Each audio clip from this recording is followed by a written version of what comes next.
Okay, let's be real. We are all swimming in a sea of information, right? For school, for work, just to keep up with the world, we have to process so much text. So what if I told you there are two simple but incredibly powerful skills that can help you not just survive, but actually thrive in all this?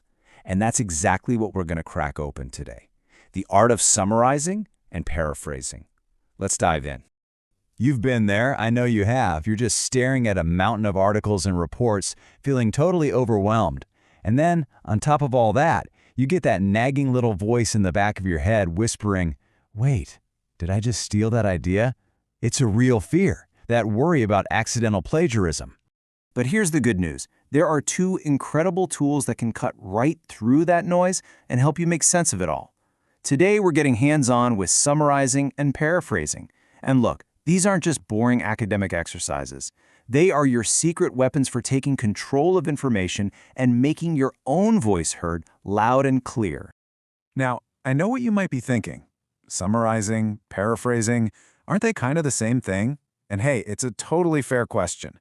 But the short answer is, nope, not at all. So let's start by getting right to the heart of what makes them different. Once you really get this core distinction, you'll be able to use both of them like a pro. First up, summarizing. So imagine you've just watched a huge 3-hour epic movie. A summary? That's the 2-minute trailer. Its entire job is to shrink things down. You're taking a massive chunk of information and boiling it down to its absolute essence. Just the main plot, the key players, the final outcome. All that extra fluff and detail, it's gone. Okay. So if summarizing is the movie trailer, then what in the world is paraphrasing? Well, this is a completely different tool. It's not about making things shorter. Instead, imagine you're explaining one specific, crucial scene from that movie to your friend. You're not quoting the dialogue word for word, right? You're putting it in your own words, but you're making sure you capture the original meaning and feeling perfectly. The goal here is to make the idea your own, so you can weave it right into your own work seamlessly. So if you remember one thing, let it be this. You summarize to shorten and you paraphrase to reword. That's it. A summary is like hitting the zoom out button. It gives you the big picture. A paraphrase is like zooming in on one specific detail but showing it from your own unique angle. This is the fundamental difference that's going to guide everything else. All right, awesome. So we've got the what down, but how do we actually do it? Let's roll up our sleeves and get practical. I'm going to walk you through a super simple 2-step process for knocking out a killer summary every single time. It really just comes down to two simple things. First, you put on your detective hat. You scan the text. You're looking for clues.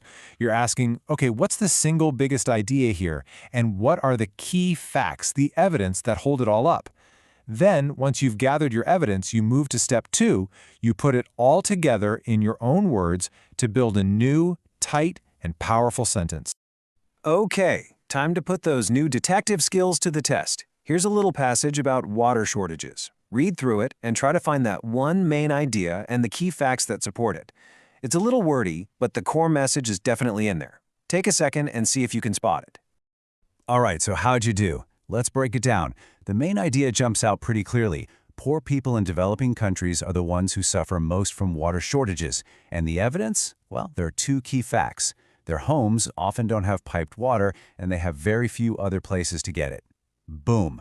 We've just cracked the case and found all the essential info. And now for the grand finale. We take everything we found, our main idea and our two key facts, and we fuse them together into one single powerful sentence. And just look at that. We have captured the entire heart of that original paragraph in just a fraction of the words. And that is the magic of a great summary. Okay, fantastic. You're basically a summarizing pro now. So let's switch gears and open up what I like to call the paraphrasing toolkit. Now, if summarizing is about the big picture, paraphrasing is all about the fine details. And I know this can feel a little more intimidating, but trust me, once you have the right techniques, you'll be a natural in no time.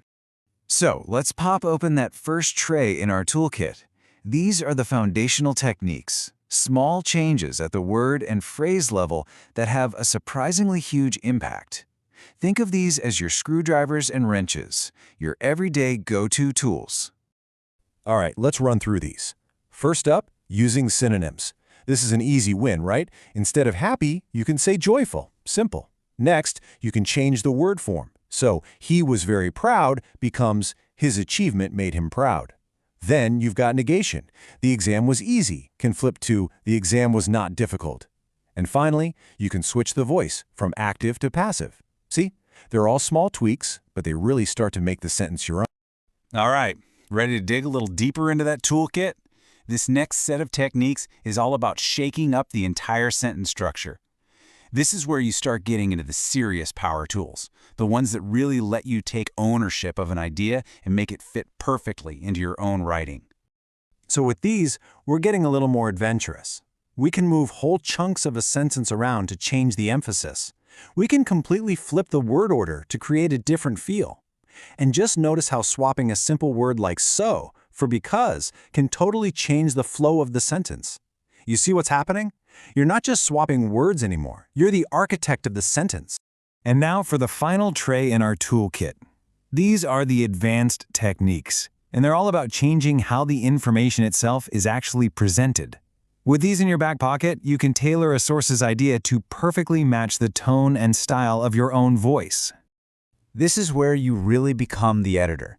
You can condense a clunky phrase down to something clean and impactful. You can take a long, rambling sentence and break it into two short, clear ones. You can zoom out from a specific detail, like basketball, to a more general idea like sports. Or you can just cut out details that aren't necessary to keep your reader focused. At this level, you're in the driver's seat. Okay, you are now officially armed with a seriously powerful toolkit. You know how to summarize, and you know how to paraphrase. But, having the tools is one thing. The real skill, the art, is knowing which tool to pull out for the job and when.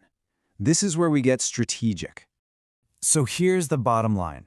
Think of it like this. You pull out the summary when you need to give your reader the big picture without getting lost in the weeds. It's about efficiency.